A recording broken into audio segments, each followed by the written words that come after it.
Hey, this is your devotional for the 12th of February. And Spurgeon uses verse 24 of Jude. Remember, Jude's only one chapter, so there's not a chapter. Okay, able to keep you from falling. In some sense, the path to heaven is very safe. But in other respects, there is no road so dangerous. It is beset with difficulties. One false step, and how easy it is to take that, if grace be absent, and down we go. What a slippery path is that which some of us have to tread. How many times have we to exclaim with the psalmist, "My feet were almost gone, my steps had well nigh slipped." If we were strong, sure-footed mountaineers, this would not matter so much. But in ourselves, how weak we are. In the best roads we soon falter. In the smoothest paths we quickly stumble. These feeble knees of ours can scarcely support our tottering weight.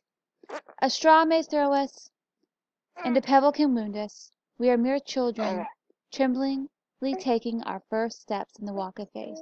Our Heavenly Father holds us by the arms, or we should soon be down. Oh, if we are kept from falling, how must we bless the patient power which watches over us day by day. Think how prone we are to sin, how apt to choose danger, how strong our tendency to cast ourselves down, and these reflections will make us sing more sweetly than we have ever done, "Glory be to Him who is able to keep us from falling." We have many foes who try to push us down. The road is rough and we are weak, but in addition to this, enemies lurk in ambush, who rush out when we least expect them, and labor to trip us up, or hurl us down the nearest precipice.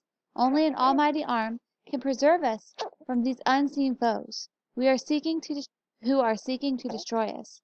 Such an arm is engaged for our defense.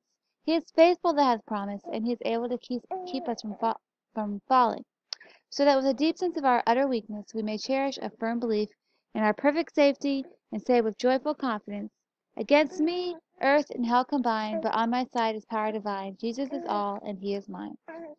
Okay, so this is a beautiful devotion talking about God's faithfulness and keeping us and strengthening us. So for your question, how does knowing that it is God who keeps you encourage you as a believer? Thank you.